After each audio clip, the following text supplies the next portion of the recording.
I never thought I'd go back to nonfiction writing, especially a memoir. It would have felt like tooting my own horn. And then I got a UTI, urinary tract infection, and it went on for 5 months. And any woman out there who's had one, can you imagine 5 months of that? I got extremely depressed. I couldn't do anything but lie down. Sitting was agony. And I one day decided I hadn't worked in forever. I'm a writer, and so I wanted to go to my computer and see if I could do even a little bit. And as I walked down the hallway, I saw the baby picture of myself that I've had since I left home at 18. And I thought, gee, I wish I could get her back. And then I walked into my office and stopped. And I was shocked. And then I thought, I wonder where she's gone. And I went and stood in front of that picture and started to cry. Without even giving it a thought, I went to my computer and I sat for 2 hours before I realized I was in a lot of pain and wrote a letter to little Nancy. It just came.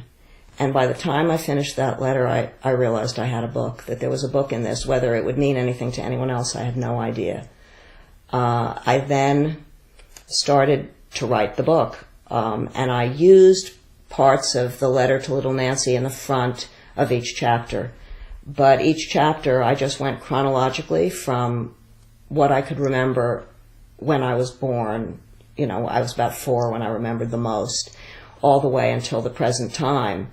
And it was quite an experience. Once I had edited a few times, I really had no idea what I had and whether there was enough for other people or whether it was just something for me. I did, by the way, reconnect with little Nancy. She was very much alive. Probably by halfway through my first pass at the book, she started to just breathe fire. It was quite wonderful for me, and the depression lifted. The infection did go away. It didn't stay for life.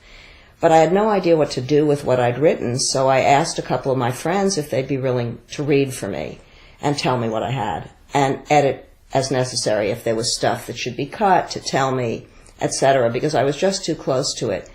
And one of those friends suggested another woman who didn't know me at all, I'd never even met her, who was in her book group.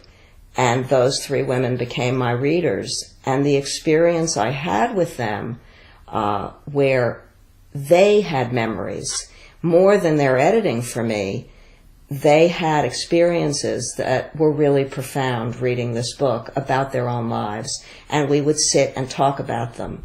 And one of them suggested that I do a workbook and start to do workshops with this book.